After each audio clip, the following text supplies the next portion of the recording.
Hello students, welcome to my channel. This is Dr. Kavita Chauhan from Prerna Coaching Academy. Children, today I am going to discuss with you 1 mark questions with answers for the chapter Federalism. इस chapter से related मैंने एक और video upload किया है जिसमें मैंने पूरे चैप्टर को एक्सप्लेन किया है, तो उसका लिंक मैंने डिस्क्रिप्शन बॉक्स में लिखा हुआ है और ऊपर भी मैंने उसका लिंक दिया हुआ है, तो आप वो भी देख सकते हो. So children, this is a very important chapter and first thing, if you have not subscribed to my channel, then do subscribe to my channel and press the bell icon, क्योंकि मेरे चैनल पे मैंने और भी social science के और class 10 के लिए इंग्लिश के वीडियोस अपलोड किए हैं, तो आप वो भी देख सकते हो. So let us start with 1 mark questions for this chapter, Federalism. Let's start with the question answers now. Question number 1. What is federalism? It is a system of government in which the power is divided between a central authority and various constituent units of the country. एक इस तरीके का system होता है जिसमें power divided होती है central authority के बीच में और जो दूसरे लेवल्स होते हैं उनके बीच में. What is unitary form of government? It is a type of government in which either there is one level of government or the subunits are subordinate to central authority. एक इस तरीके का सिस्टम होता है सरकार का जिसमें या तो एक ही लेवल ऑफ गवर्नमेंट होता है और या अगर सब यूनिट्स होती हैं तो वो सब यूनिट सेंट्रल अथॉरिटी के सबऑर्डिनेट होती हैं. सेंट्रल अथॉरिटी उनको कोई भी ऑर्डर पास कर सकती है. What are the dual objectives of federalism? Federalism जब लगाया जाता है as a system of government और गवर्नेंस तो उसके उद्देश्य क्या होते हैं? To safeguard and promote unity of the country and to accommodate regional diversity. देश की एकता को बनाए रखने के लिए और जो देश में डाइवर्सिटीज हैं मतलब डिफरेंट रीजन्स में उन सबको अकोमोडेट करने के लिए फेडरलिज्म को रखा जाता है as a system of governance. What is meant by the term jurisdiction? It refers to the area over which someone has legal authority. Mention the 3 lists under which legislative power is distributed in India. 3 lists हैं जिनके accordingly power distribution हुआ है, legislation की जा सकती है. Union list, state list, concurrent list. What are residuary powers? Residuary powers क्या होती हैं? These are the reserved powers on which Parliament can make laws on subjects not included in any of the 3 lists. ये जो 3 list होती हैं union, state and concurrent, इनमें कुछ subjects होते हैं जिन पे पर्टिकुलर गवर्नमेंट लॉ मेकिंग कर सकती है, लेकिन इसके अलावा जो कुछ सब्जेक्ट्स रह जाते हैं उनको रेजिडुअरी पावर्स के अंडर रखा जाता है और जिसपे सिर्फ पार्लियामेंट ही लॉ मेकिंग कर सकती है. The subject of computer software comes under which list and the answer is it comes under residuary powers. Which level of government in India has power to legislate on residuary powers? And this is central level. Central level जैसे मैंने आपको बोला parliament exists at central level. Name any 4 subjects which are included in the state list. कौन सी कुछ subjects होते हैं जो state list में होते हैं लेकिन यहाँ पे मैंने 4 लिखे हैं. Agriculture, police, health and land, और इनसे रिलेटेड अगर कोई भी लॉ मेकिंग करना है तो वो स्टेट गवर्नमेंट की अथॉरिटी होती है. Name any 4 subjects which are included in the concurrent list. इसी तरीके से concurrent list में कौन से subjects हैं? मैंने यहाँ पे 4 subjects लिखे हैं. Education, forest, protection of wildlife, marriage. आप कोई और subject भी लिख सकते हो जो books में दिए हैं. Name any 4 subjects which fall in union list and the answer is foreign affairs, national defense, railways, currency. Children, जो भी ऐसे subjects होते हैं जो पूरी country के लिए equally important होते हैं और concern related to होता है कंट्री लेवल पे, तो उनके ऊपर यूनियन लिस्ट में वो सब्जेक्ट्स आते हैं, उनके ऊपर सेंट्रल अथॉरिटी ही सिर्फ लॉ मेकिंग कर सकती है. Name the subject list from which both the union and the state governments can make laws. ऐसी लिस्ट जिसपे दोनों गवर्नमेंट्स लॉ मेकिंग कर सकती हैं और वो कॉन्करेंट लिस्ट होती है. Why have the subjects like defense, foreign affairs, banking etc. been included in the union list? In subjects को स्पेसिफिकली क्यों रखा गया है यूनियन लिस्ट में? क्योंकि these are of national importance. What is the basic idea behind the power sharing of Indian federalism? Main idea क्या है, basic fundamental idea क्या है? डिसेंट्रलाइजेशन ऑफ पावर, मतलब पावर को, सेंट्रलाइजेशन का मतलब होता है पावर का केंद्रीकरण, मतलब पावर को किसी एक ही अथॉरिटी में कॉन्सेंट्रेट करना. डिसेंट्रलाइजेशन का मतलब होता है उस पावर को नीचे के लेवल्स में डिस्ट्रीब्यूट कर देना. Which are the 2 routes through which federation get formed?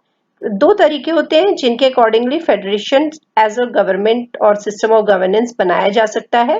Coming together federation and holding together federation. इनके जो मीनिंग है वो मैंने अपने जो मेरा चैप्टर एक्सप्लेनेशन वाला वीडियो है उसमें भी मेंशन किए हुए हैं, you can watch that video also. Which state in India had its own constitution before 2020? हमारी कंट्री में कुछ स्टेट्स थी जिनको डिफरेंट पावर्स दी गई थी जब country as a country form हुई थी, इंडिपेंडेंट नेशन। तो उसमें जम्मू एंड कश्मीर को एक सेपरेट कॉन्स्टिट्यूशन दिया गया था, तो अब लेकिन ऐसा नहीं है। What is rural local self-government, popularly known as Panchayati Raj institutions? What was the main objective of the constitutional amendment made in 1992 in India?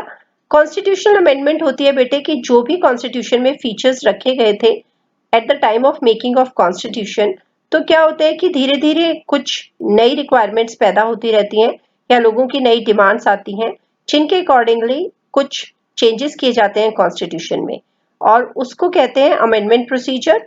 तो 1992 में एक अमेंडमेंट डाली गई थी कॉन्स्टिट्यूशन में। उसका मेन ऑब्जेक्टिव क्या था? To strengthen the 3-tier system of governance, make the Panchayati Raj institution and the urban local bodies more powerful and effective. इससे पहले जो पंचायती राज इंस्टीट्यूशंस हमारी कंट्री में काम कर रहे थे या अर्बन लोकल बॉडीज, वो उतने ज्यादा सक्सेसफुल नहीं थे and there were certain weaknesses which were observed during that time. तो इसीलिए कुछ अमेंडमेंट की गई थी ताकि इस सिस्टम को भी एफिशिएंट बनाया जा सके। In case of any dispute regarding distribution of power, who can make a decision? अगर कोई डिस्ट्रीब्यूशन से रिलेटेड डिस्प्यूट होता है, कॉन्फ्लिक्ट होता है, तो सुप्रीम कोर्ट और हाई कोर्ट उस पर डिसीजन दे सकते हैं। Much of the official work in Indian state is done in which language? किस भाषा में काम किया जाता है डिफरेंट स्टेट्स में? ये जो उस स्टेट की ऑफिशियल लैंग्वेज होती है उसी में काम किया जाता है। जैसे अगर मैं पंजाब की बात करूं, तो Punjabi as an official language is being used.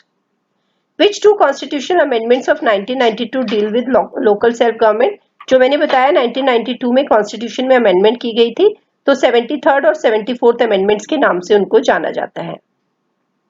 In what way can changes be made in the federal constitution? कैसे कॉन्स्टिट्यूशन में चेंज किया जा सकता है? जैसे मैंने बोला अमेंडमेंट कैसे की जा सकती है। Changes require the consent of both the levels of government, मतलब जो सेंट्रल लेवल है और जो स्टेट लेवल है उन दोनों का सहमति या कंसेंट होना बहुत जरूरी है अगर कॉन्स्टिट्यूशन में अमेंडमेंट होनी है। How many seats are reserve for women in the local bodies in India? And the answer is 1/3 of the seats which is reserved. Give two factors besides politics which keep the federations united. Independent role of judiciary, judiciary का independent होना बहुत जरूरी है किसी भी federation में, और language ethnicity. What is the official post for the chairperson of a municipal corporation? And the answer is mayor. Who is the head of a gram panchayat? And the answer is the sarpanch. Which of the following government has 2 or more levels? I have given 4 choices here. तो इसमें answer है federal government. The Constitution of India. So there are again 4 choices. Divided powers between center and states in 3 lists. Divided powers between center and states in 2 lists. Listed the powers of the states and left the undefined powers to the state. Specified the powers of the states and left the residuary powers with the center. आप में से कोई आपको इसमें answer देना है कि कौन सी स्टेटमेंट एक्यूरेट है। And the answer is the Constitution of India divided powers between center and states in 3 lists, जिनके बारे में हमने ऊपर बात की थी। Consider the statement coming together federation से रिलेटेड यहाँ पे हमने 4 स्टेटमेंट दी हैं। इन 4 स्टेटमेंट्स में कौन सी ऐसी स्टेटमेंट्स है जो कमिंग टुगेदर फेडरेशन को डिफाइन करती हैं? The answer is second and fourth. Second is independent states coming together on their own to form bigger unit. जो इंडिपेंडेंट स्टेट्स होती हैं वो अपनी मर्जी से इकट्ठा होती हैं और एक बड़ी यूनिट बनाती हैं। And fourth is correct, constituents have equal power. जो ये स्टेट्स होती हैं, गवर्नमेंट्स होती हैं, इनको इक्वल पावर्स होती हैं। यहाँ पे ऐसा नहीं है कि सेंट्रल गवर्नमेंट को ज्यादा पावर होती है या स्टेट गवर्नमेंट्स को कम। Which of the following countries is an example of coming together federation? यहाँ पे आंसर आप लिख सकते हो US state is a dash type of federalism. All the constituent states have equal powers and states are dash vis-a-vis the federal government. But India is a dash type of federation and some states have more powers than others. In India the dash has more powers. So ये fill in the blanks की form में मैंने आपको दिया है और इसका answer है since the United States is a coming together type of federalism, all the constituent states have equal powers and states are strong vis-a-vis the federal government. But India is a holding together type of federation and some states have more powers than others. In India, the center has more powers. India के system को quasi federal system भी कहा जाता है क्योंकि हमने कुछ features unitary form of government के रखे हैं और कुछ फेडरल फॉर्म ऑफ गवर्नमेंट के। The system of Panchayati Raj involves, क्या क्या लेवल्स हैं पंचायती राज में? विलेज लेवल पे होती है ग्राम पंचायत, ब्लॉक लेवल पे होती है पंचायत समिति और डिस्ट्रिक्ट लेवल पे होती है जिला परिषद। Which of the following subject is not included in the state list? चार मैंने यहाँ पे दिए हुए हैं। इस टाइप का कोई भी क्वेश्चन पूछा जा सकता है जिसमें कोई और चार सब्जेक्ट्स भी दिए जा सकते हैं और पूछा जा सकता है कि कौन सा है जो स्टेट लिस्ट में नहीं है। ये आप एज एन एग्जाम्पल इस क्वेश्चन को देख सकते हो। National defence is the subject which is not included in the state list. तो मेनली कहने का मतलब है कि नेशनल डिफेंस एक ऐसा सब्जेक्ट है जिसपे स्टेट गवर्नमेंट लॉ मेकिंग नहीं कर सकती है। The highest institution of Panchayati Raj in rural area is जिला परिषद। डिस्ट्रिक्ट लेवल पे जो गवर्नमेंट फॉर्म होती है, जिला परिषद जो इंस्टीट्यूशन होता है वो हाईएस्ट इंस्टीट्यूशन होता है पंचायती राज का रूरल एरिया में। List the countries which do not follow federalism. पहला है Spain, Sweden, Britain, India, Belgium, Canada and Australia, USA, Spain and Holland, China, Sri Lanka, France, United Kingdom, Japan, Italy and North Korea. So कौन सी countries है जहां पे federalism नहीं होता है?